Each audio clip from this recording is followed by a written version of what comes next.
অপরাধের কারণে বাংলাদেশ ত্যাগ করতে বাধ্য হয়েছিলেন। তিনি বাংলাদেশে ফিরে এসে আওয়ামী লীগ যোগদান করে পাট প্রতিমন্ত্রী হয়েছিলেন। তখন ফাইজুল হক সাহেব মুক্তিযোদ্ধা হয়ে গেলেন।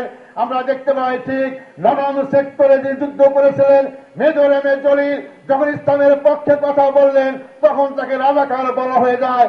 এটাই হচ্ছে আওয়ামী লীগের রাজনীতি। রাজাকার চিহ্নিত হলেও তিনি আজকে আওয়ামী লীগ করে মুক্তিযোদ্ধা হয়ে যায়। আর মুক্তিযোদ্ধা যদি আজকে আওয়ামী লীগ ত্যাগকে অন্য দল করে সে হয় রাজাকার। এটাই হচ্ছে আওয়ামী লীগের রাজনীতি। এর অর্থ হচ্ছে আওয়ামী লীগের রাজনীতি।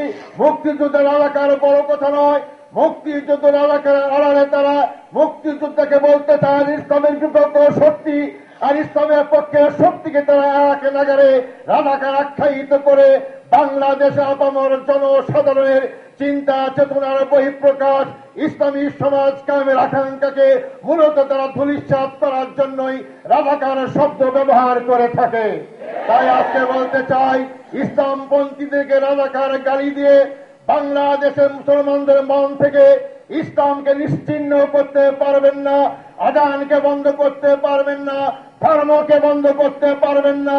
3.5 বছর মসজিদ আযান বন্ধ রাখার চেষ্টা করেছিলেন, মাদ্রাসা বন্ধ করার চেষ্টা করেছিলেন, বিশ্ববিদ্যালয় মনোগ্রাম থেকে রাজনীতি মুছবার চেষ্টা করেছেন, কবি নজরুল ইসলাম কলেজ থেকে ইসলাম বন্ধ করার চেষ্টা করেছেন।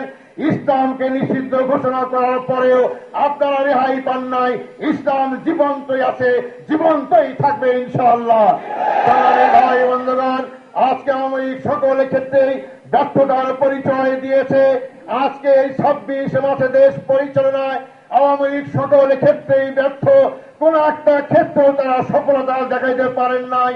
সফলতা দেখা যদি পেরে থাকে তাহলে আমার দেশ বিরোধী চুক্তির মাধ্যমে আমার দেশীয় সম্পদকে বিদেশিদের হাতে তুলে দেওয়ার ক্ষেত্রে আওয়ামী লীগ সফলতার পরিচয় দিয়েছে। আওয়ামী লীগের সফলতা যদি থাকে বিরোধীদের দমন করার ক্ষেত্রে চ্যাম্পিয়ন অর্জন করেছে। আজকে গণতন্ত্রকে 4 দেওয়ার বিরুদ্ধে অবরোধ রেখে হাজার হাজার মামলা দিয়ে বিরোধী আন্দোলনকে স্তব্ধ করে কর্মীদেরকে গ্রেপ্তার করে জেলে পড়বার ক্ষেত্রে আওয়ামী লীগ আজকে তার সফলতার পরিচয় দিয়েছে। আওয়ামী লীগ সফলতার পরিচয় দিয়েছে জনগণের দুর্ভোগ অতীতের সরকারের চেয়েও কয়েক গুণ বৃদ্ধি করে আজকে জনগণের মধ্যে অশান্তির অবস্থার সৃষ্টি হয়েছে। এটার জন্য আওয়ামী লীগকে আমরা চ্যাম্পিয়নশিপ দিতে পারি। আওয়ামী লীগকে চ্যাম্পিয়নশিপ দিতে পারে। আজকে আইন শৃঙ্খলা পরিস্থিতি আমাদের চরম পর্যায়ে পৌঁছে গিয়েছে। আইন শৃঙ্খলায় নিয়োজিত বাহিনীরাই তারাই আজকে নিরাপত্তাহীনতায় ভুগছে। এটাই হয়তো আওয়ামী লীগের সফলতা হতে পারে। আওয়ামী লীগ যতদিন ক্ষমতায় থাকবে, যত বেশি ক্ষমতা থাকবে, দেশের জনগণ দুর্ভোগ ততই বাড়তে থাকবে। আওয়ামী লীগ যত তাড়াতাড়ি ক্ষমতা থেকে চলে যাবে, দেশের জনগণের দুর্ভোগ ততই তাড়াতাড়ি কমবে। এই জন্য দেশের জনগণের দুর্ভোগ কমাতে হলে, দেশের গণতন্ত্রকে বিকশিত করতে হলে, স্বাধীনতাকে সার্বভৌমত্বকে অক্ষুণ্ণ রাখতে হলে, জিনিসপত্রের দাম ক্রয় ক্ষমতায় নিয়ে আসতে হলে, আইন শৃঙ্খলা পরিচয় রাখতে হলে আওয়ামী লীগের পতন ছাড়া আর কোন বিকল্প নাই। আওয়ামী লীগের পতনের জন্যই ঐক্যবদ্ধ আন্দোলন গড়ে তুলতে হবে। আজকে বন্দী মুক্তি দিবস পালন করছে বাংলাদেশ জামাত ইসলামী, বন্দী মুক্তি দিবস পালন করছে আজকে বিএনপি।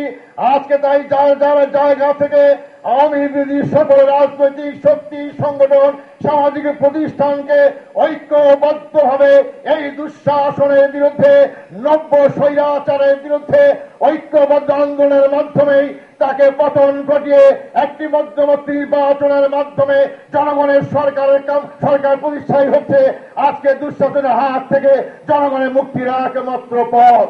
তাই বলতে চাই, আমাদের নেতাদেরকে আজকে আন্দোলনের মাধ্যমে মুক্ত করতে হবে। কারণ আইনের শাসন আজকে বাংলাদেশে নাই, আজকে জঙ্গলি আওয়ামী শাসন চলছে। এই শাসনের মাধ্যমে কোন জনগণ নিরাপত্তা থাকতে পারে না।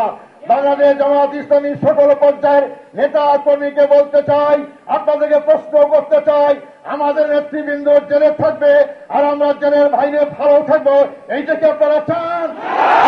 চাইতে পারে না। আমাদের নেতৃবৃন্দ জেলে থেকে আমরা বাইরে থাকতে পারি না। প্রয়োজন হলে তাদের মুক্তির আন্দোলনে হাজার হাজার বাংলাদেশ জামাত ইসলামী নেতা কর্মীরা রাজপথ আন্দোলন করে পুলিশের কাছে গ্রেফতার হয়ে কারাবরণ করতে রাজি আছি। নেতৃবৃন্দকে জেলে রেখে আমরা ঘরে বসে থাকতে পারি না। বাংলাদেশ জামাত ইসলাম ইতিহাস তাও বলে না। আমাদেরকে চেয়ার গ্যাস থেকে পুলিশের লাঠিচার্জ দিয়ে